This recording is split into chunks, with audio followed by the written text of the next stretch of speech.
Okay, so let's continue with question number 5 exercise 14.1. ये वाले में देखिए हमारे पास है e to the power x plus y, फिर हमारे पास है dy पे dx। इसका मतलब है कि पहले पहले y की रिस्पेक्ट से हमें इंटीग्रेट करना है, उसके बाद x की रिस्पेक्ट से करना है। सबसे पहले तो हम लोग अब देखिए थोड़ा सा डिफरेंट आ गया है, हमारे पास e आ गया है और e की पावर के अंदर हमारे पास वेरिएबल है। अब e की पावर देखिए प्लस में है, तो इसका मतलब है कि हम लोग e को सबसे पहले तो देखिए हम लोग e को ब्रेक कर सकते हैं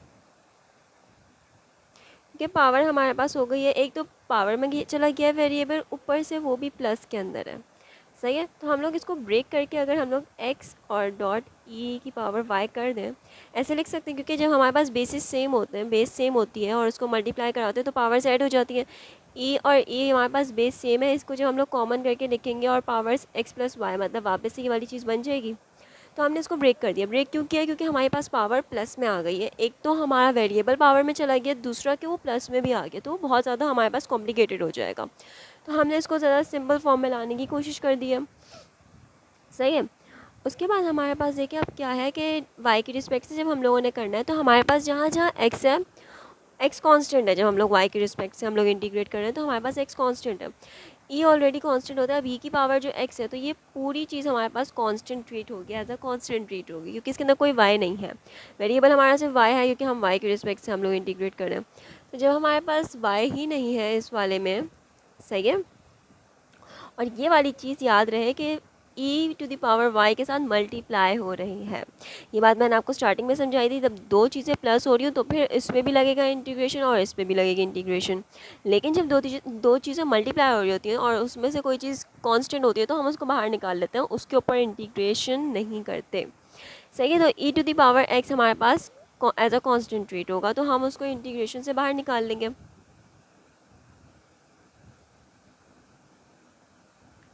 सही है, तो अब हमारे पास सिर्फ क्या बचा, e to the power y, और इसको हमें वो इंटीग्रेट करना है विद रिस्पेक्ट टू y।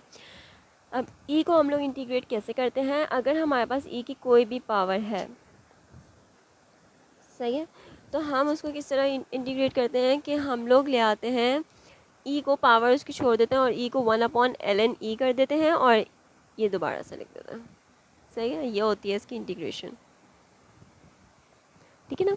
अगर हमारे पास e की कोई पावर, जैसे e की पावर x है, सही है, और वो x की रिस्पेक्ट से हम लोग इंटीग्रेट कर रहे हैं तो हम लोग e को हम लोग ln 1/ln e कर देते हैं और जो भी हमारे पास पावर में वेरिएबल होता है उसको e के साथ वो वाला हमारा फंक्शन दोबारा से एज इट इज़ आ जाता है। ठीक है,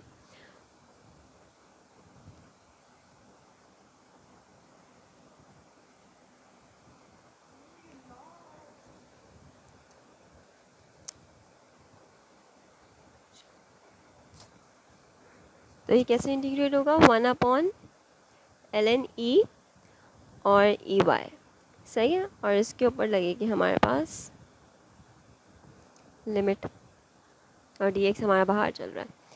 अच्छा, अब हम लोग इसके ऊपर लिमिट लगाएंगे। एल एन ई हमारे पास 1 होता है, एल एन ई की वैल्यू होती है 1। ठीक है,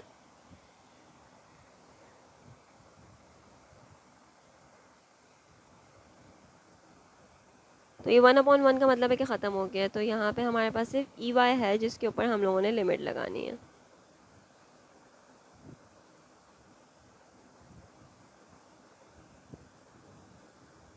पहले हम लोग y की जगह लिखेंगे ln2 माइनस e की पावर 0।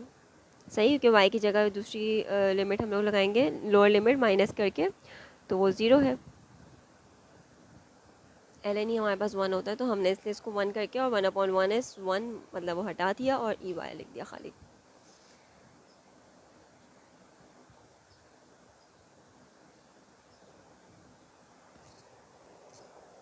अच्छा, ई की पावर में अगर एल एन आ जाता है ना तो क्या करते हैं हम लोग कि ई से एल एन कैंसिल हो जाता है और जो एल एन के साथ नंबर होता है ना वो नीचे आ जाता है। ठीक है, ये रूल है। और ई की पावर 0 का मतलब है किसी भी चीज़ की पावर 0 होती है तो वो 1 बन जाता है। ठीक है, तो यहाँ पे हमारे पास बचा 2 - 1। किसी भी चीज़ की पावर 0 हो तो वो 1 बन जाता है और अगर इसकी पावर जैसे और ई की पावर अगर एल एन और कोई भी नंबर हो तो ई से एल एन कैंसिल हो जाता है और एल एन के साथ जो भी नंबर होता है वो बेस में आ जाता है। ठीक है, ई से एल एन कैंसिल हो गया, उसके बाद 2 था तो वो 2 बेस में आ गया। 2 - 1 इज़ 1 और ये डिग्रीज हो गया। ठीक है, और ये क्या बन गया, अब हमारे इसके ऊपर इंटीग्रेट करना है हमें विद रिस्पेक्ट टू एक्स, तो वो सेम उसी तरह ही होना है। विद रिस्पेक्ट टू एक्स जब हम लोग इंटीग्रेट करेंगे ई एक्स को, ई की पावर एक्स या ई की जो भी पावर है उसको जब इंटीग्रेट करते हैं तो वो 1 एल एन ई हो जाता है, और जो भी हमारे पास जिसको हम इंटीग्रेट कर रहे हैं वो एज इट इज़ आ जाता है। ठीक है,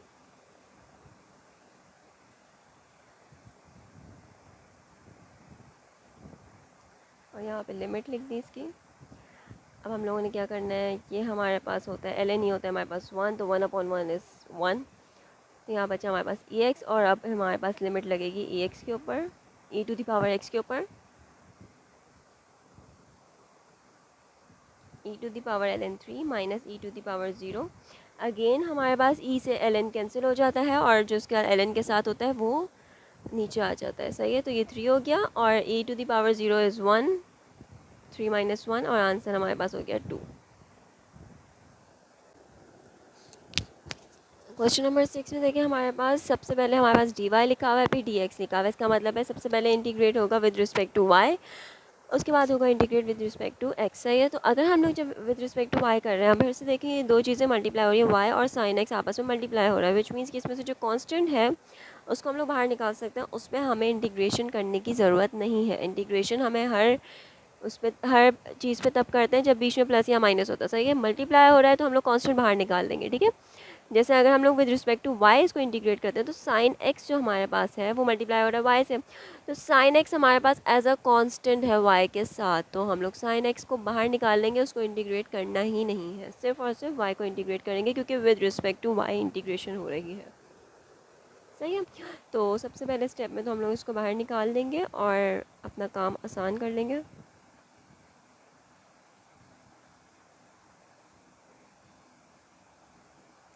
सही है, अब इसको कर लेंगे with respect to y integrate, तो y की पावर 1 है, add 1 in the power then divide by the power, तो इस रूल के हिसाब से हो जाएगा y की पावर 2 डिवाइड बाय 2, और इसके ऊपर लगेगी लिमिट 1 और 0। सही है, और dx बाहर रहेगा अभी।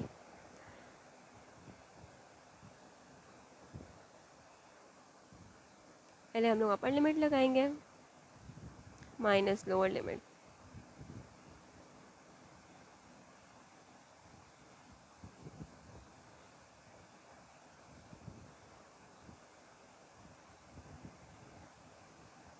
और ये 0 divide by any number is 0, तो ये 1/2 बचा खाली। अच्छा, अब हमारे पास हो रही है integration with respect to x, उसमें 1/2 हमारे पास कांस्टेंट है, तो उसको भी हम लोग इंटीग्रेशन से बाहर निकाल लेंगे, तो ये हो जाएगा 1/2 बाहर आ गया, और इंटीग्रेशन सिर्फ और सिर्फ साइन एक्स में हो रही है। सही है, अब साइन एक्स का इंटीग्रल हमारे पास क्या होता है, माइनस कॉस एक्स। ठीक है, साइन एक्स का इंटीग्रल हमारे पास होता है minus cos x.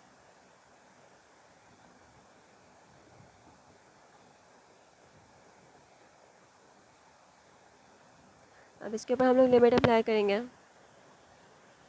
Minus cos, पहले ऊपर वाली 2, फिर दोबारा से माइनस, क्योंकि लोअर लिमिट को माइनस करते हैं और माइनस ऑलरेडी कॉस के साथ है तो वो ब्रैकेट में लिखेंगे। ठीक है, ये वाली बात समझ में आई कि हम लोग upper limit minus lower limit करते हैं ना, तो अपर लिमिट इसमें पहले अपर लिमिट लगाई, और ये माइनस साइन ऑलरेडी कॉस का है क्योंकि साइन एक्स का जो हम लोग इंटीग्रेशन करते हैं तो वो माइनस कॉस एक्स होती है। ठीक है, तो माइनस कॉस लगाया, फिर माइनस किया लोअर लिमिट के लिए, और माइनस साइन ऑलरेडी कॉस का भी था।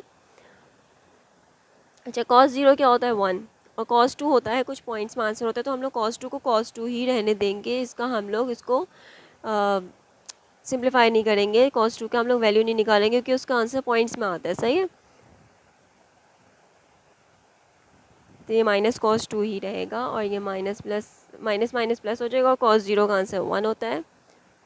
सही है, तो अब हम लोग ये जो बाहर हमारे पास 1/2 था वो पूरे अंदर से मल्टीप्लाई हो रहा है, तो जब हम लोग पूरे से मल्टीप्लाई करा देंगे तो ये बन जाएगा -cos 2 डिवाइडेड बाई 2। सही है, 1 multiply by -cos 2 is -cos 2 और नीचे 1 है तो 2 आ गया। सही है, प्लस 1/2 मल्टीप्लाई बाय 1 इज़ 1/2।